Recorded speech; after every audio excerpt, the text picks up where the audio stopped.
Americans love pickup trucks. Pickups accounted for 20% of all vehicle sales so far this year, and they are outselling sedans for the first time ever. At the same time, there is an electric revolution taking place. A lot of non-traditional manufacturers who want to come and be part of this journey to the electric vehicle. Combine the ruggedness and toughness of a truck and the technological advancements of an electric vehicle, and you have the ultimate toy.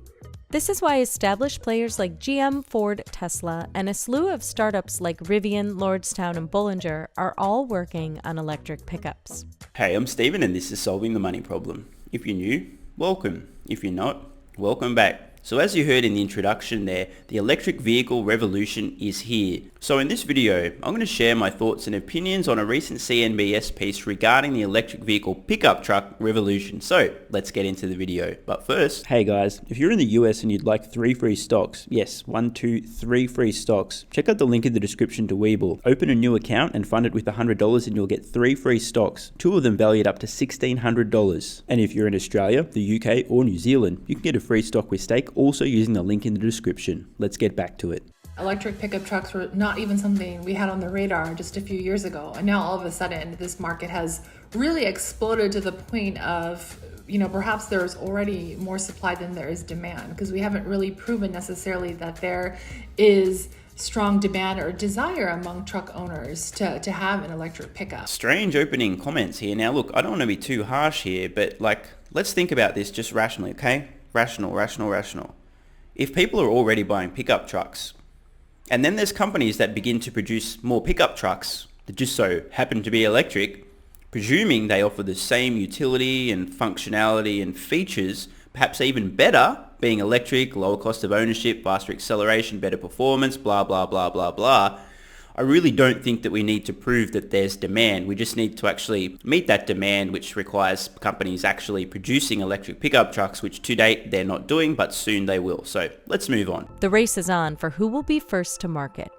But when there are a plethora of EV trucks to choose from, will loyal pickup truck drivers make the switch to electric? I think to your really loyal, more of a motorhead type of a buyer, you're going to need to convince them that an electric truck has advantages. Everyone is rushing to it because they want to protect what they have. The Detroit automakers, they lead traditional pickups. They don't want Tesla or a startup like Rivian to come in and really take away some of their customers. While Tesla, an EV leader, is coming to the segment trying to defend its all-electric vehicle market share. So it's really kind of a battle of two heavyweights. The companies benefiting from the pickup truck market right now are by far the Detroit automakers. At Ford, General Motors, and Fiat Chrysler, it accounts for 30% or more of their sales, and that means a lot of profits as well. General Motors has called its truck business a $65 billion business. The Detroit automakers, they rule the segment, and it is their bread and butter. This is an enormously important point. He's right. Pickup truck sales account for the vast majority of the upfront profits from the Detroit-based automakers. Just imagine if somebody like Rivian or Tesla comes along and eats some of their lunch, or a large portion. What if, imagine if the Cybertruck became the #1 selling pickup truck in the United States. It would absolutely decimate Ford and GM, etc. This is a really serious potential too. I know if you're like, oh man, it looks weird, no one's going to buy that shit. As I've discussed in my Cybertruck is Engineering Genius video, and my Cybertruck will make billions videos, there's potential here for this thing to literally be the #1 selling truck in the United States because of the utility, functionality, and value. Nothing can match Cybertruck on features and functionality. Sure, a few people go, oh my god, it looks weird. Forget that. Look at what it can do. Look at the numbers. Look at the amount of storage space, the functionality, the utility, the acceleration, the performance, the total cost of ownership. I guess we'll just have to wait and see. But thus far, every segment Tesla has entered, it has dominated. And my prediction is that a few years after the Cybertruck's release, it's going to be among the top selling pickup trucks in the United States. Maybe even #1. General Motors says it is working towards an all-electric future, and it just resurrected the Hummer brand with an EV version that's expected to go on sale next fall. Ford's F-Series lineup of full-size trucks is the industry's leading truck brand, and the F-150 has been the best-selling truck in America for 43 years. Ford in the next 24 months, we'll launch an all-electric F-150 and an all-electric Transit van. Ford Motor is supposed to come to the market with their F-150 all-electric pickup truck sometime around mid-2022. Ford, they seem to be going a lot more for the commercial, kind of traditional truck buyer. And you can tell by their designs that they're for work trucks more than kind of a lifestyle vehicle. And then there is a U.S. leader in the electric vehicle market. Tesla sold a vast majority of electric vehicles in the U.S. so far this year. It unveiled its EV pickup last year, and the event got a lot of attention.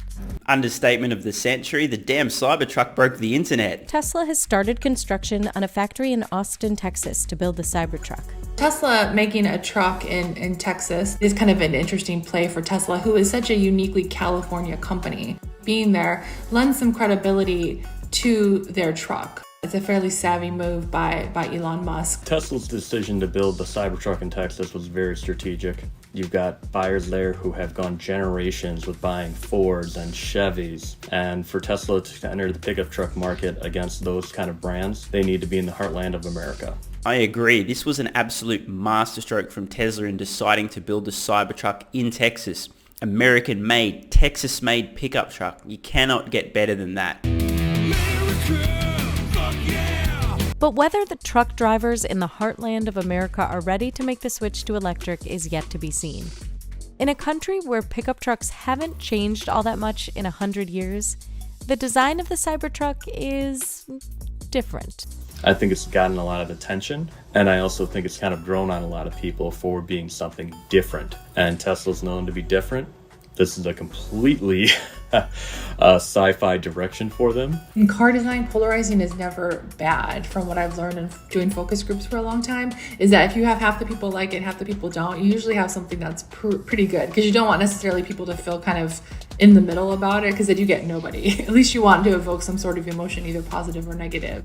Tesla obviously has such a massive fan base and again, a very loyal fan base. That plays well into the pickup truck segment overall. When you look at that, they're the ones to watch. It's all going to come down to price points, the usability of the vehicle. On price point and usability, Tesla has already won with the Cybertruck. I've discussed this at length in my Cybertruck videos, so check them out if you're not really sure where I'm coming from here. But there's no question, a rational buyer, which isn't everyone, I understand that, but a rational buyer in the market for a work truck, something durable, tough, and functional, will not find equivalent value, features, or utility in another pickup truck, electric or otherwise, in the market. The only exceptions to this are special use cases, say for example you need a flat bed. Now I know there's going to be a lot of resistance to the idea that a traditional pickup truck buyer would ever be interested in the Cybertruck, but I think that we'll find that there's far more rational, reasonable, and analytical buyers out in the marketplace than we give credit for. Tesla said they'll have the Cybertruck to market in late 2021. If Tesla's track record is anything, and obviously they have started very little production, that's going to be a tough time frame to have a vehicle out in late 2021. The idea that Tesla is going to struggle to ramp up production on the Cybertruck within their given time frame is a little bit of a misnomer, I think a relic from the past. The Model 3 ramp truly was production hell. The Model Y ramp happened ahead of time. And the Cybertruck, as I've discussed at length in my Cybertruck videos, is specifically, literally designed to be able to be manufactured fast, cheap, and efficiently, including getting the factory up and running. There's no stamping. There's no paint shop.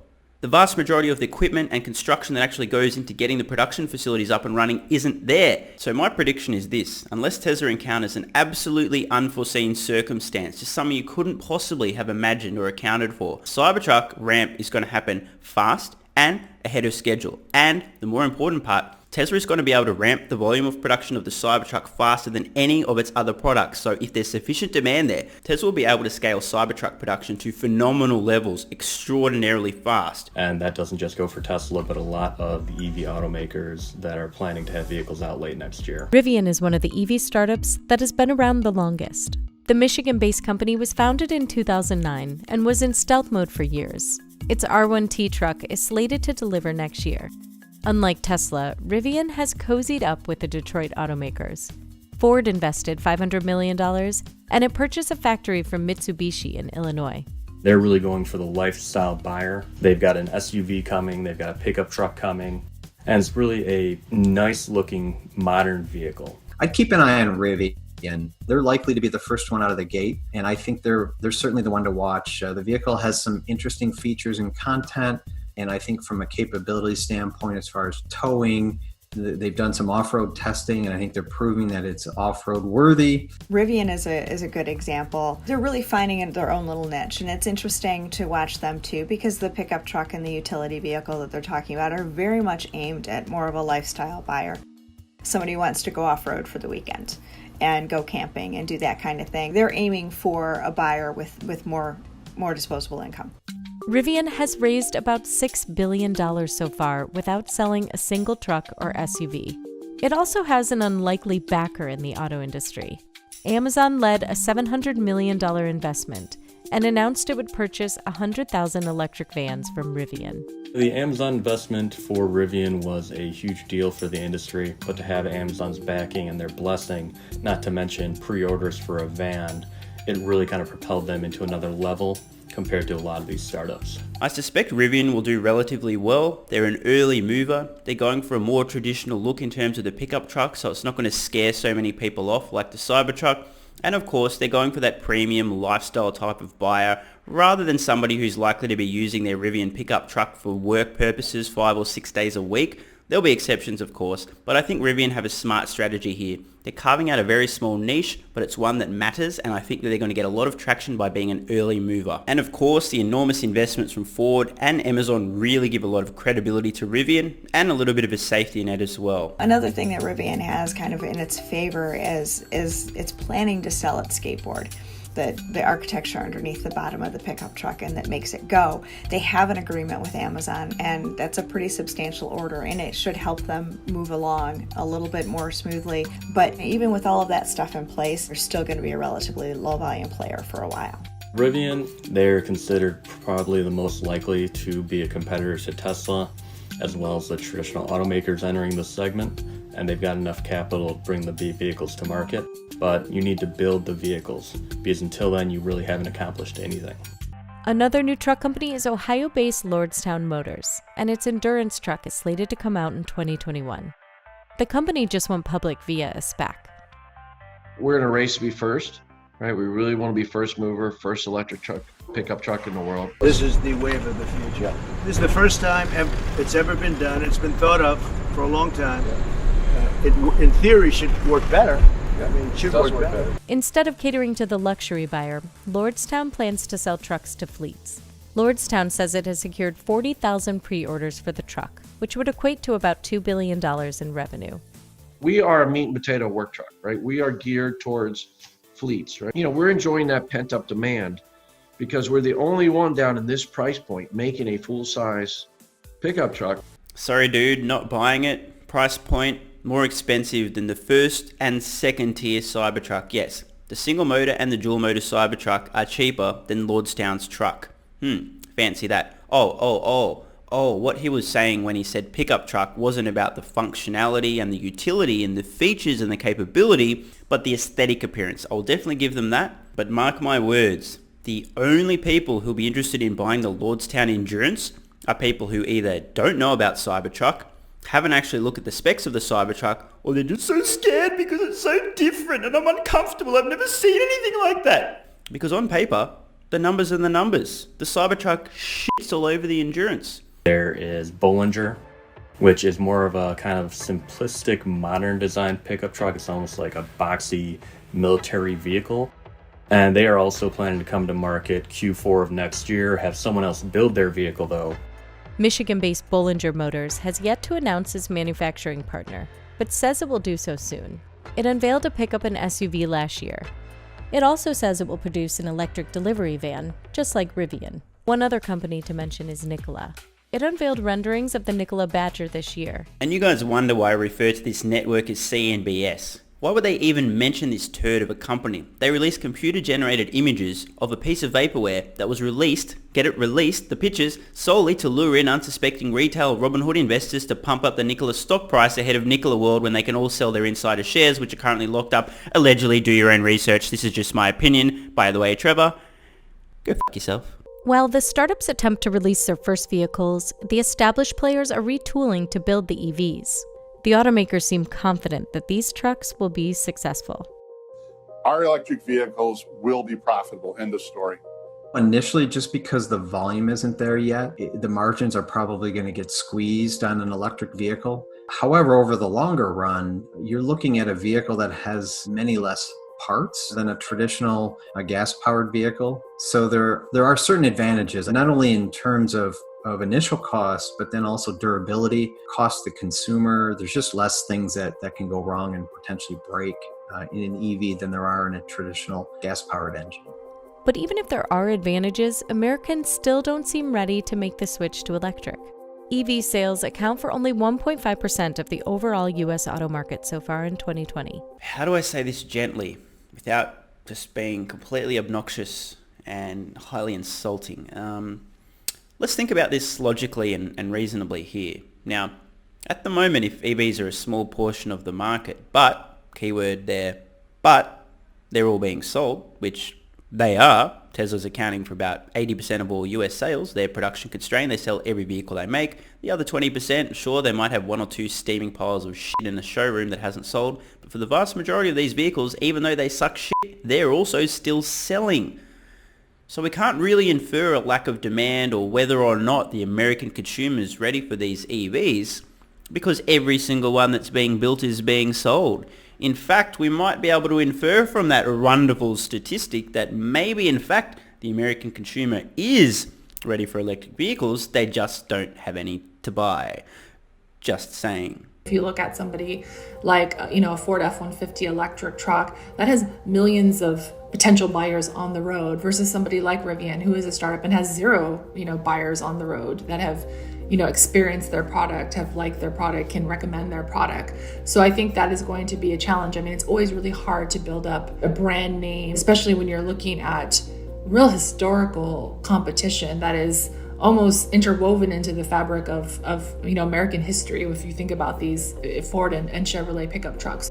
But at the end of the day, to take it and get to a significant level of volume like they want, again, it's going to come back to the usability of that truck. It's about range, it's about infrastructure, and it's about consumers believing in the capability. All valid points there. And as we know, the Cybertruck ticks those boxes. Tesla has a very extensive supercharging network. The performance, the utility is completely unmatched, whether you're talking about an internal combustion engine vehicle, diesel, or electric. It doesn't matter. The Cybertruck destroys everything. Yes, I know there's a few anal people ready to go off in the comments. Oh, what about this? What if I need to go 800 miles on a single charge? Don't get your panties in a twist. I'm talking just generally speaking about the majority of people that currently use pickup trucks, comparing that to the Cybertruck. I'm not suggesting the Cybertruck is a perfect vehicle for every instance, but it ticks a ton of boxes. And this is a very scary proposition for the likes of Ford and GM, who are already behind the 8 ball on electrification. Once Tesla's Cybertruck gets to market, people start seeing this thing out in the wild. Friends, family, colleagues, co-workers, etc. start talking about the features, the functionality, the performance, the utility. This thing is going to sell like hotcakes. I suspect that Ford, GM, etc. will do relatively well too once they can produce their electric pickup trucks due to brand loyalty. But over time, I believe the Cybertruck is going to massively eat into the sales of the top-selling vehicles in the United States, all of which are currently pickup trucks. Let me know in the comments below if you're interested in any of these electric pickup trucks, whether it's a Cybertruck or something else. I'm Stephen Mark Ryan, this is Solving the Money Problem, and I love you all. And don't forget, if you're in the US and you'd like 3 free stocks, check out the link in the description to WeBull. Open a new account and fund it with $100 and you'll get 3 free stocks, 2 of them valued up to $1,600. And if you're in Australia, the UK or New Zealand, you can get a free stock with stake also using the link in the description. Thanks so much for watching. Let me know your thoughts in the comments below. And of course, if you have any ideas for future videos, let me know. I read all your comments. P.S. If you're still watching, you're awesome. If you'd like early access, exclusive videos, regular Q&As, our private Discord server and more, consider supporting the channel at patreon.com/solvingthemoneyproblem so I can keep creating content for you guys. There's a link in the description. You can now also become a member of the channel for some exclusive perks. To learn more, click the join button next to subscribe. And don't forget to check out our merch store. Either way, the best form of support is you being here and watching, so thanks again.